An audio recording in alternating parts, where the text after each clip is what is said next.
ফুলকপি, আলু, মটরশুঁটি, ক্যাপসিকাম দিয়ে একটা তরকারি হবে। ফুলকপিটা আগে ভেজে নেওয়া হচ্ছে, আলু আর মটরশুঁটি সেদ্ধ করে নেওয়া হয়েছে, পরে সব কিছু শেয়ার করব। ক্যাপসিকাম, আলু, ফুলকপি একসঙ্গে ভেজে নেওয়া হলো। সব কিছু ভাজা হয়ে গেছে, এবার তরকারিটা বসাবো। জিরে ফোড়ন দিয়ে দিলাম, শুকনো লঙ্কা,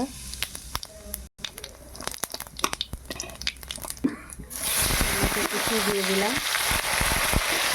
জিরে আদা বাটা, পরিমাণ মতো লবণ, ভালো করে মশলাটা কষে নেব। হলুদ গুঁড়ো দিলাম, লঙ্কা গুঁড়ো, হলুদ গুঁড়ো দিয়ে দিলাম। এবার ভালো করে মশলাটা কষে নেব।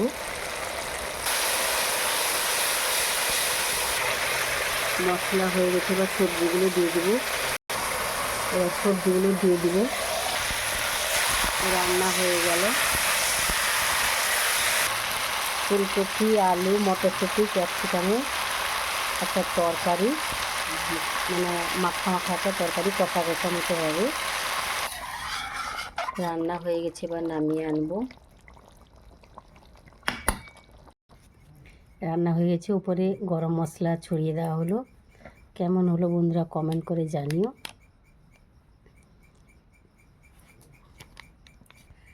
সানরাইজের গরম মশলা দিয়ে রান্না করলে খুব টেস্টি হয়, সবাই ব্যবহার করতে পারো, রান্না করে ট্রাই করতে পারো সবাই।